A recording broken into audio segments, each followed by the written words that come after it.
नमस्कार दोस्तों, स्वागत है आप सभी के स्मार्ट क्लास एकोल एग्ज़ाम पर। और आप देख रहे हैं smart test series UP triple F की टेस्ट सीरीज आप देख रहे हैं।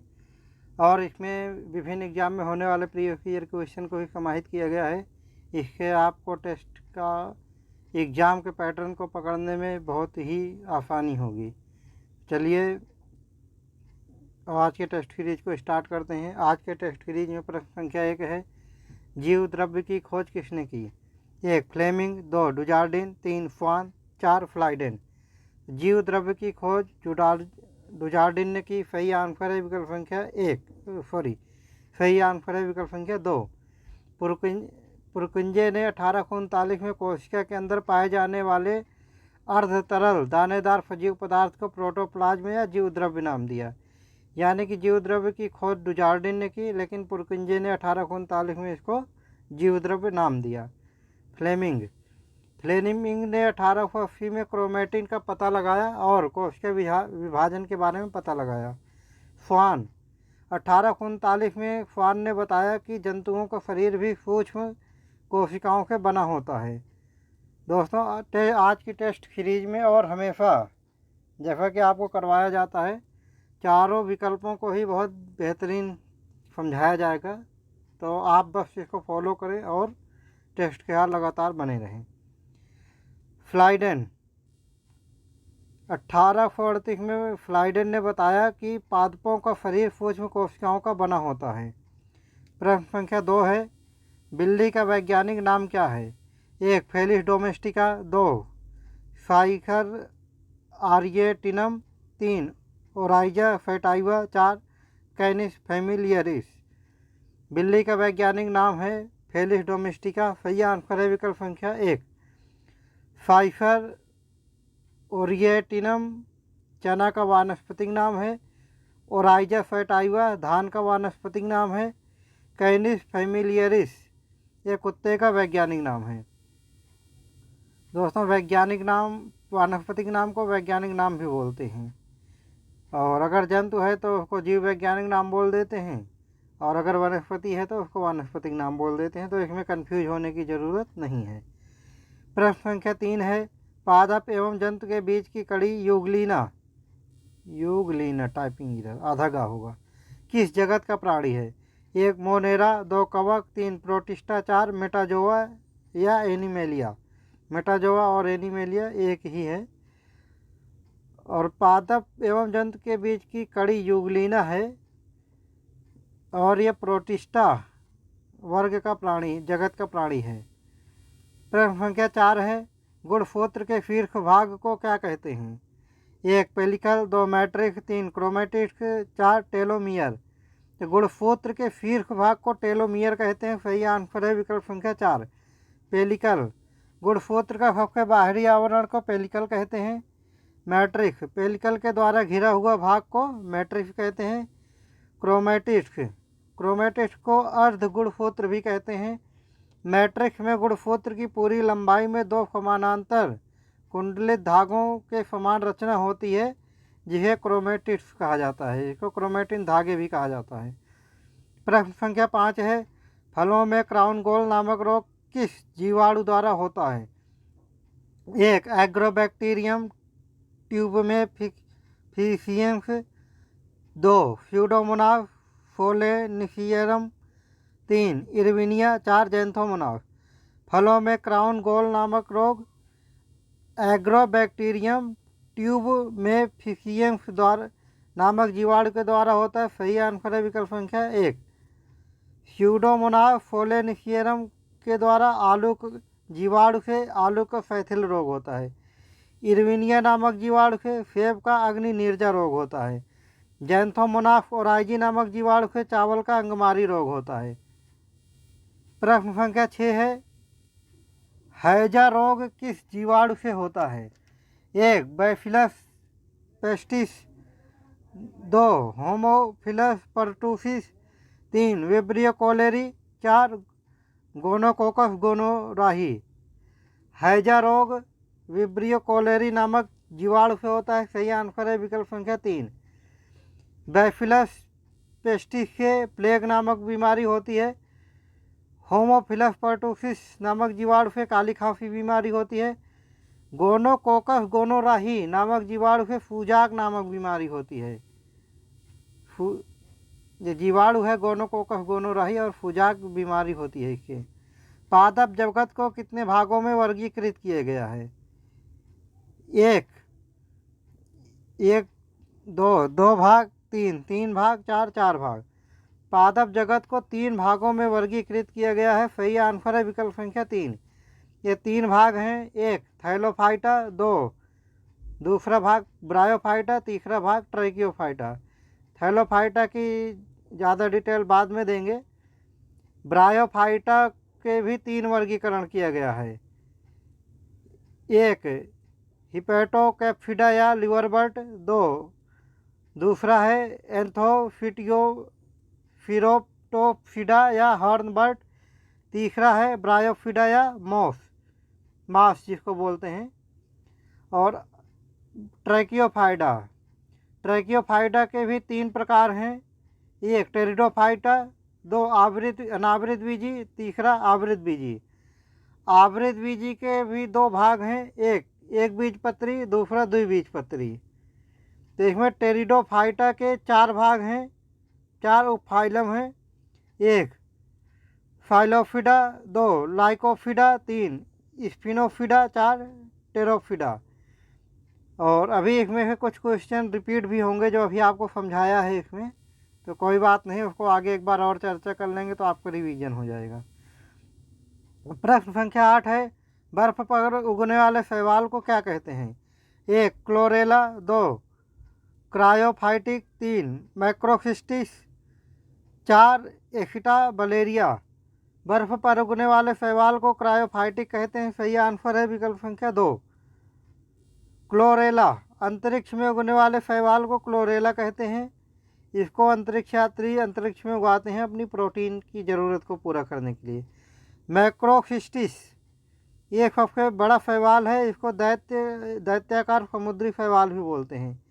एफिटाबलेरिया ये सबसे छोटा एक कोशिकीय शैवाल है। प्रश्न संख्या 9 दोस्तों, जो अभी ऊपर समझाया था आपको प्रश्न संख्या 7 में, अभी आपको उसका रिवीजन हो जाएगा यहाँ पे। ब्रायोफाइटा को कितने भागों में वर्गीकृत किया गया है? 1 3 भाग, 2 4 भाग, 3 5 भाग, 4 6 भाग। तो ब्रायोफाइटा को 3 भाग में वर्गीकृत किया गया है। सही आंसर है विकल्प संख्या 1। पहला भाग है हिपेटोकोप्सिडा या लिवरबर्ट, दूसरा भाग है एंथोफिरोटोप्सिडा या हॉर्नबर्ट, तीसरा भाग है ब्रायोफिडा या मोस। प्रश्न संख्या 10 है, टेरिडोफाइटा को कितने उपफाइलम में विभाजित किया गया है? 1 3 2 4 3 5 4 6। दोस्तों ये भी ऊपर समझाया था आपको प्रश्न संख्या 7 में, तो आपका रिवीजन हो जाएगा। टेरिडोफाइटा को 4 उपफाइलम में विभाजित किया गया है। पहला है फाइलोफिडा, दूसरा है लाइकोफिडा, तीसरा है स्पिनोफिडा, चौथा है टेरोफिडा। प्रश्न संख्या 11 है, लहसुन किस फूल का पौधा है? 1 पाल्मी, 2 म्यूजेसी, 3 लिलियेसी, 4 ग्रेमिनी। लहसुन लिलियेसी कुल का पौधा है। सही आंसर है विकल्प संख्या 3। लिलियेसी कुल में लहसुन के अलावा प्याज, फतावर आदि पौधे आते हैं। पाल्मी कुल में नारियल, ताड़, सुपारी, खजूर आदि पौधे आते हैं। म्यूजेसी कुल में केला का पौधा आता है। ग्रेमिनी कुल में गेहूँ, मक्का, चावल, गन्ना, ज्वार, बाजरा, बांस, घास, जौ आदि इस प्रकार के पौधे आते हैं। प्रश्न संख्या 12 है, प्याज का वानस्पतिक नाम क्या है? 1 allium sativum, 2 saccharum officinarum, 3 sorghum vulgare, 4 allium cepa. तो प्याज का वानस्पतिक नाम एलियम सेपा है। सही आंसर है विकल्प संख्या 4। एलियम फैटाइवम लहसुन का वैज्ञानिक नाम है। सैक्रम ऑफिसिनेरम गन्ने का वैज्ञानिक या वानस्पतिक नाम एक ही है। सैक्रम ऑफिसिनेरम गन्ने का वानस्पतिक नाम है। फोरगम वल्गेयर ज्वार का वानस्पतिक या वैज्ञानिक नाम है। प्रश्न संख्या 13 है, प्रथम विश्व युद्ध के दौरान घावों को भरने के लिए किसका प्रयोग किया गया था? 1 स्फेगनम, 2 डाउफोनिया, 3 जियोफिस, 4 उपरोक्त सभी। तो प्रथम विश्व युद्ध में घावों को भरने के लिए स्फेगनम का प्रयोग किया गया था। सही आंसर है विकल्प संख्या 1। स्फेगनम एक ब्रायोफाइटा है का पौधा है, ये रुई की तरह काम करता है, इसीलिए इसका प्रयोग किया गया था। इससे कोई साइड इफेक्ट नहीं होता है। डाउफोनिया सबसे बड़ा ब्रायोफाइटा है, जूओफिस सबसे छोटा ब्रायोफाइटा है, और ब्रायोफाइटा में संवहन तंत्र नहीं होते हैं, ये भी ब्रायोफाइटा का एक महत्वपूर्ण लक्षण है। तो आपका सही आंसर है विकल्प संख्या 4। एक बता दिया था, लेकिन ये तीनों ही ऑप्शन सही हैं। तो सही आंसर है विकल्प संख्या 4। प्रश्न संख्या 14 है, सॉरी, इसमें आपका विकल्प संख्या 1 ही सही होगा, तो आप 4 पर मत जाएं। बाकी के दोनों ऑप्शन आपको समझाया गया है। वो उसका बाकी जो डाउफोनिया और जूओफिस है, इनका प्रयोग द्वितीय विश्व युद्ध में नहीं किया गया था। तो सही आंसर है आपका विकल्प संख्या 1 ही। प्रश्न संख्या 14 है, कवक युक्त पाइनस की जड़ को क्या कहते हैं? 1 कोरेलॉइड, 3 माइकोराइजल, 3 जिम्नोस्पर्म का मेवा, 4 फागोपाम। कवक युक्त पाइनस की जड़ को माइकोराइजल कहते हैं। सही आंसर है विकल्प संख्या 2 कोरेलॉइड। शैवाल युक्त फाइकस की जड़ को कोरेलॉइड कहते हैं, और चिलगोजा को जिम्नोस्पर्म का मेवा कहते हैं।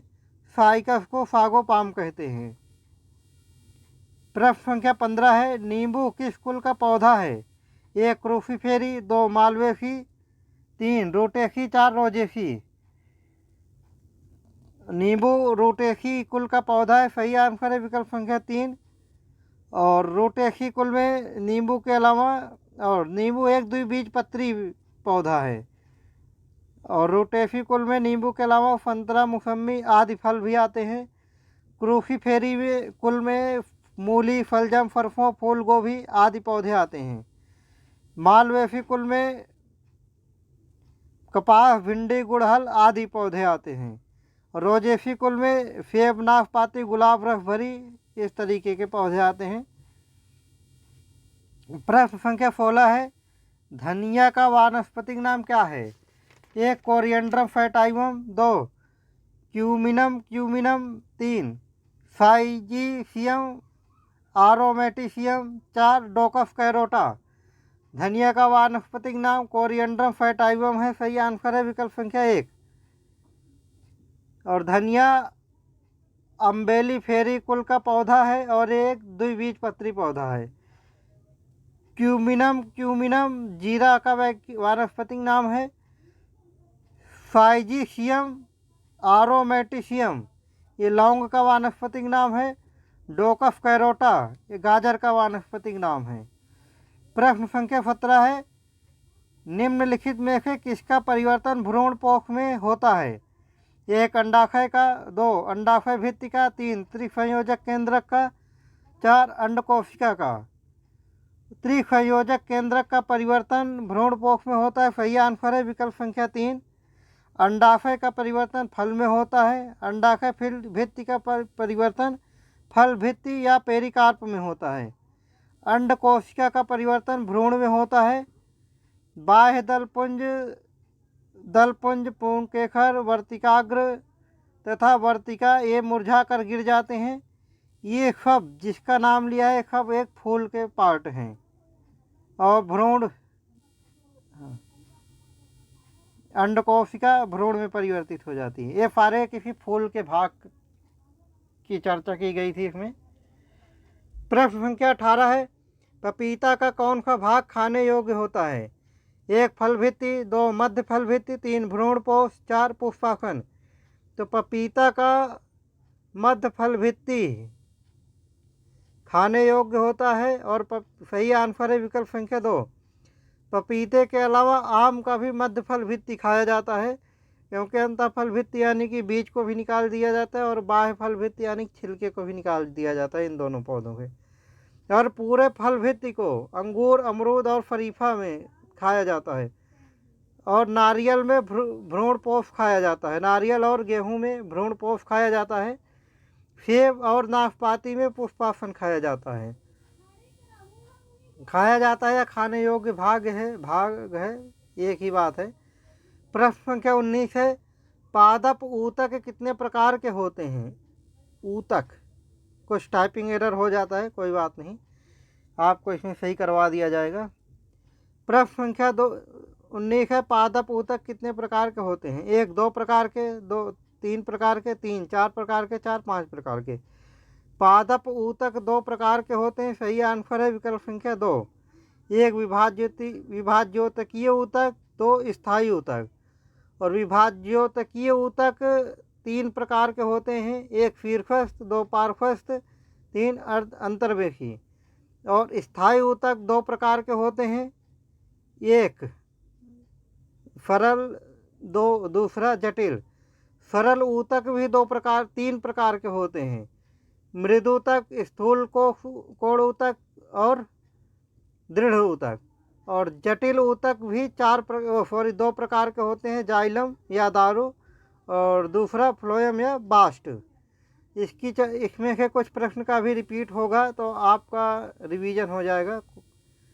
ये जार मुश्किल मैं आपको पूरा समझा रहा हूँ क्योंकि बाद में आपका रिवीजन हो जाएगा।